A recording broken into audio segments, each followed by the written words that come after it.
Muchísimas gracias, Vero. En un ratito nos volvemos a encontrar. 9 minutos nos separan de las 9 de la mañana, 7 grados de temperatura. Lo primero es darle la bienvenida y agradecerle, aceptar la invitación al ministro de Ganadería, Agricultura y Pesca, Fernando Matos. Bienvenido. ¿Cómo le va, ministro?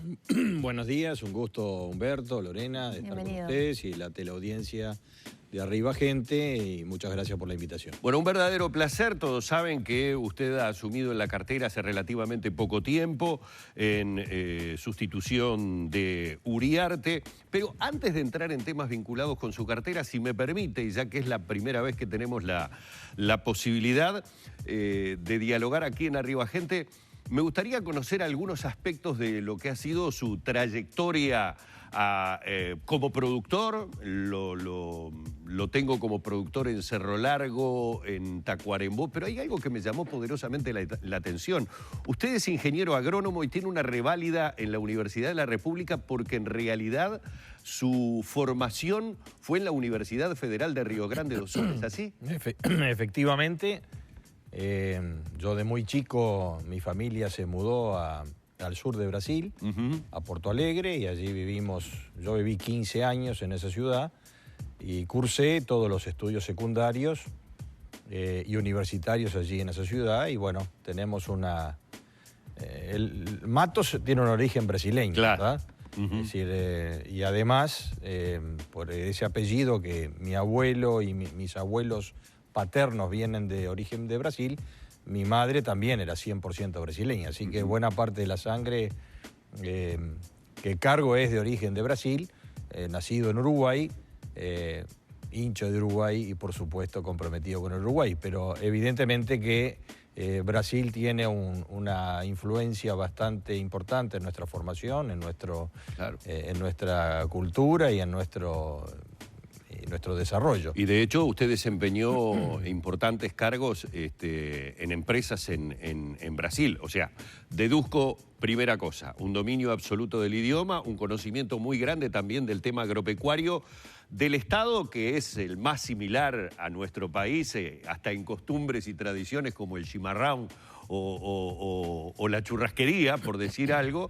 Pero claro, lo imagino muy vinculado, y eso me parece realmente muy importante desde el punto de vista de su cartera, a Río Grande do Sul, por lo que usted también como profesional desempeñó en Porto Alegre.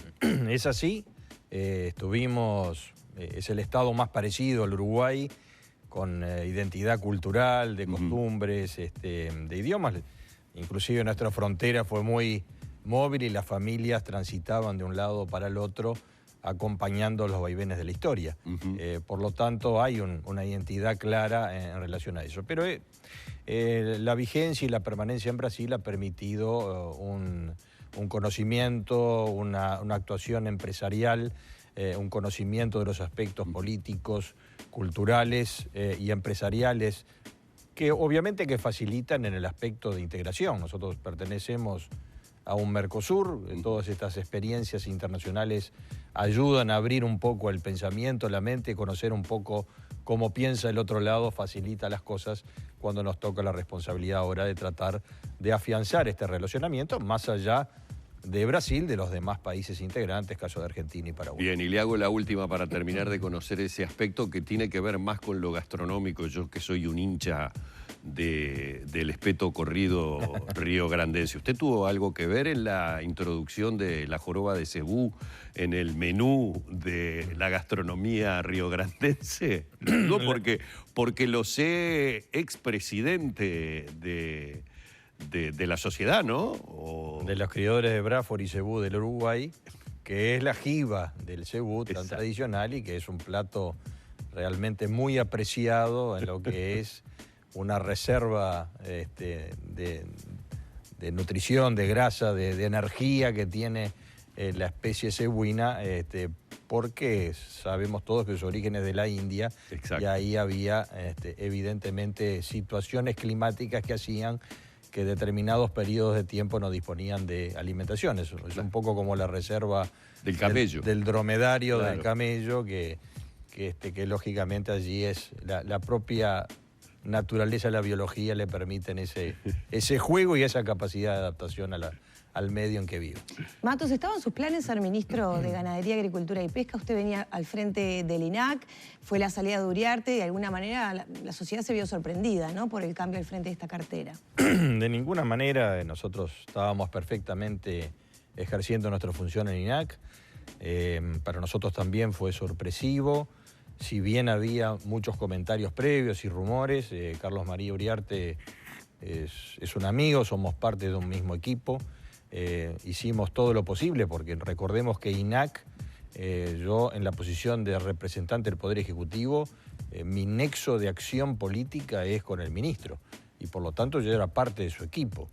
Hicimos todo para respaldarlo, para ayudarlo, pero esto de la política es así, un cargo de ministro es un cargo que es un fusible, el presidente de la República dispone, el sector político también, en clave de coalición, y por lo tanto sabemos todos que ocupamos este puesto, pero en cualquier momento puede haber un relevo y hay que tomarlo como algo natural dentro de un proceso de gobierno, si bien vamos a hacer todo para generar una gestión y volcar nuestra experiencia a lo largo del tiempo para el beneficio del sector agropecuario, de la sociedad y del país, de la economía en general. ¿Qué objetivos le pidió el presidente en este contexto tan especial de pandemia, donde de alguna manera el motor ha sido el agro y también la construcción, ¿no?, de la economía tan castigada por la pandemia? Bueno, el agro es un sector siempre muy importante en la economía del país, no solo por la actividad que genera, pero también porque ocupa buena parte del territorio. Estamos en todo el país.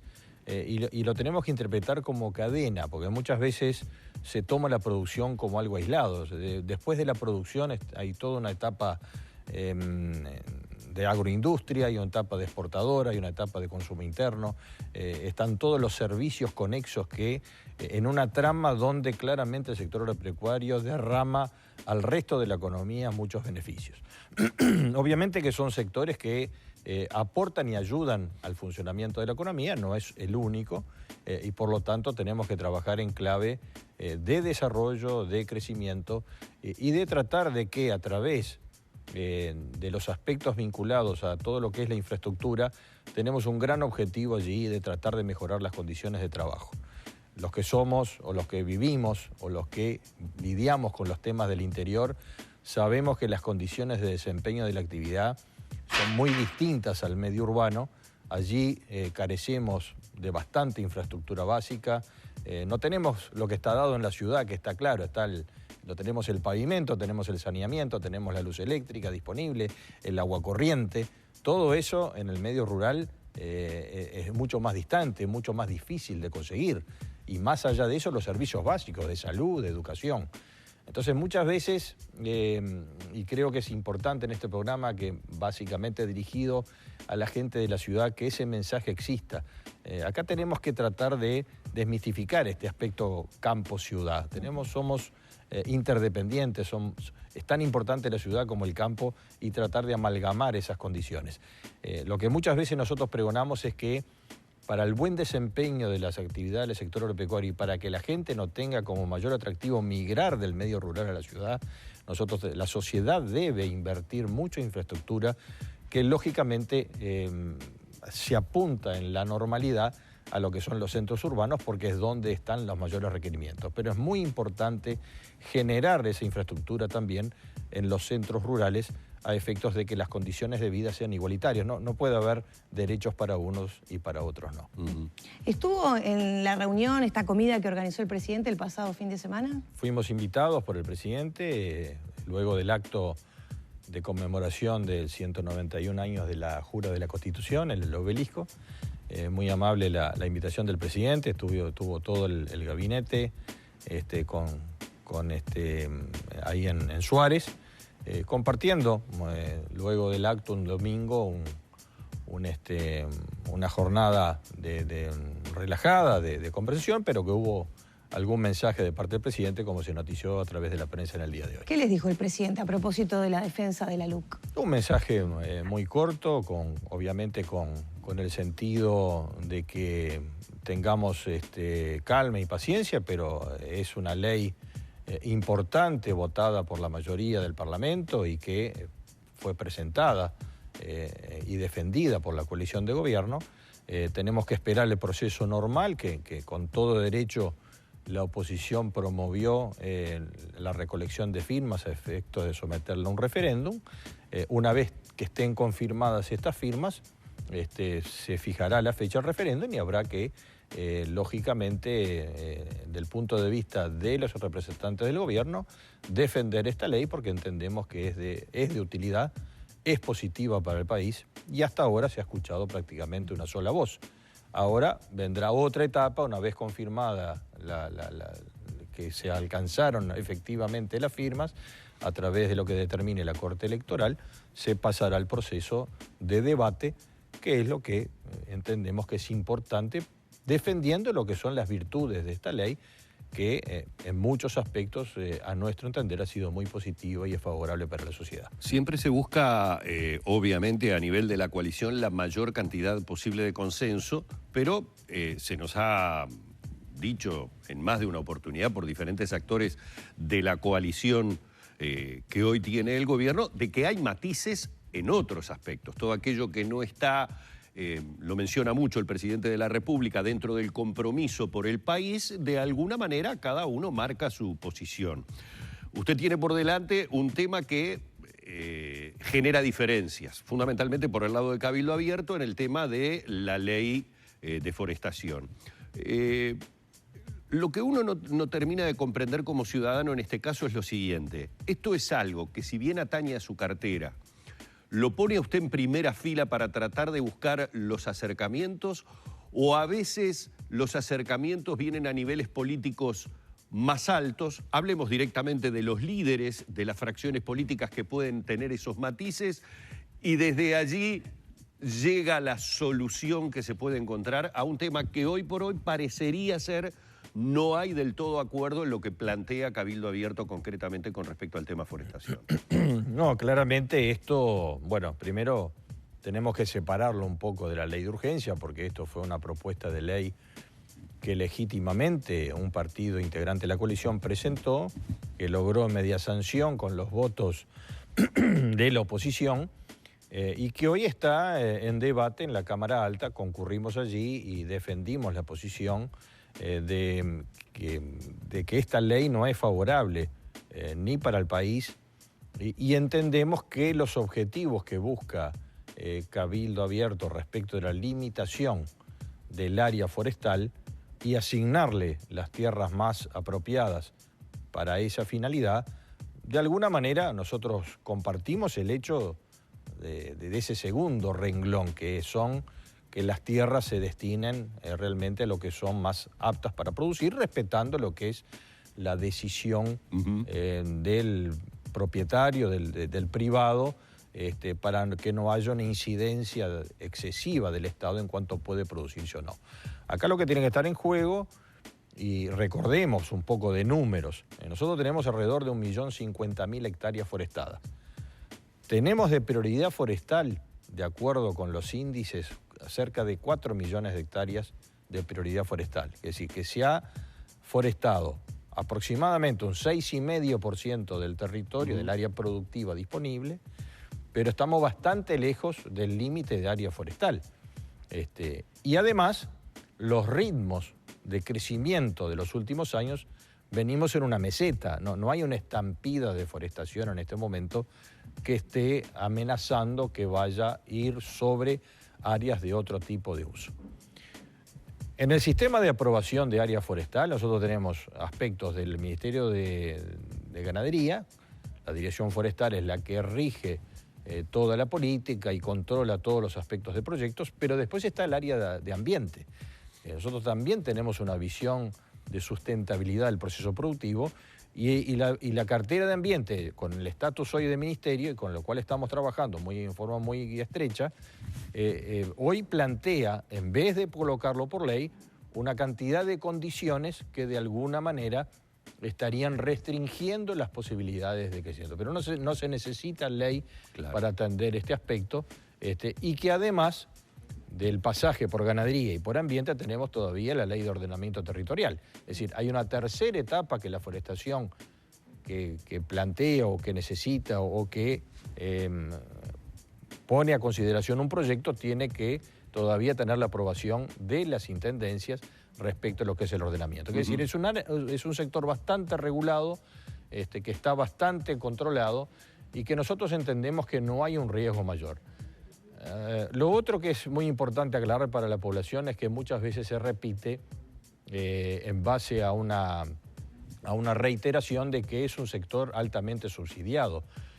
Los subsidios sí existieron. Recordemos que la ley forestal del año 87 es de las grandes y muy importantes políticas de Estado para el sector agropecuario y para toda la sociedad.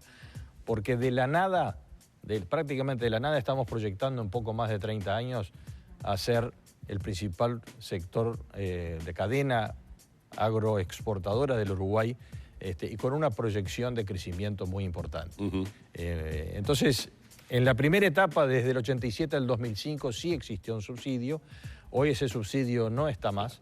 Y como toda política de Estado que trae aparejado un subsidio de estímulo al desarrollo de un sector, tiene un tiempo acotado y un monto acotado de apoyo por parte de la sociedad. Eso ya cesó.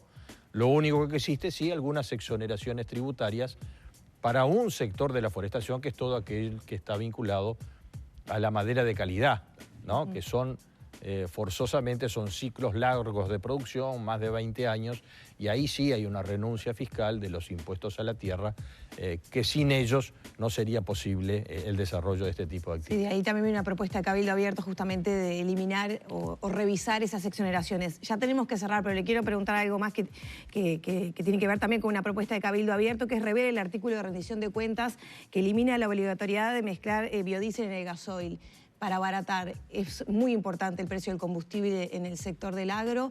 ¿Qué posición hay desde el Ministerio a propósito de esto? Bueno, en realidad ahí hay dos partes. Una, que siempre buscamos que un insumo tan importante como el combustible tenga una paramétrica de precios que permita su abaratamiento y que tenga una vinculación con la paridad internacional. Eso hace mucho a la competitividad de los sectores más intensivos en el uso de los combustibles, como puede ser la agricultura o las actividades más intensivas del agro. Es decir, si tenemos un combustible desacoplado con el precio internacional y es más caro que en la región, vamos a estar en una condición competitiva inferior a aquellos países que compiten en terceros mercados con nosotros. Eso en primer lugar. En segundo lugar, los temas de los biocombustibles son un aspecto importante de que traccionan de alguna manera la cadena, porque es producción agrícola que se destina a la producción de energía y por lo tanto es un cliente importante que es el consumidor,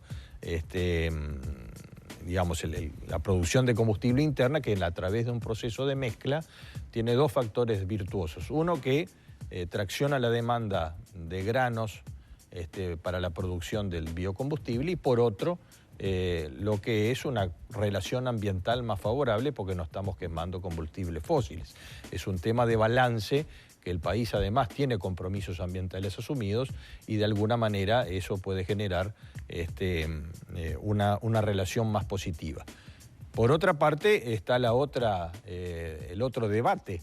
Si realmente nosotros debemos, en un mundo que está ávido por los granos y que lo requiere para la alimentación, si debemos destinar nuestros recursos para la producción de energía, cuando en realidad es mucho mejor que nosotros los destinemos al consumo humano. Entonces, estos son temas de debate, creo que son temas de balances y de equilibrios. Está la propuesta de reducción y está en discusión, y creo que concurrieron hace poco tanto el ministro de Energía como el ministro de Ambiente en forma conjunta para justamente debatir sobre este tema. Ministro, muchas gracias, ha sido más que amable, muy grato el haber tenido estos minutos con usted. El agradecimiento por este aporte que ha hecho a la mañana de Arriba Gente, y bueno, le deseamos una excelente gestión. Muchas gracias por la invitación y saludos a la teleaudiencia. Hemos estado dialogando con el ministro de Ganadería, Agricultura y Pesca, Fernando Matos, en la mañana de Arriba Gente, cuando estamos en las 9.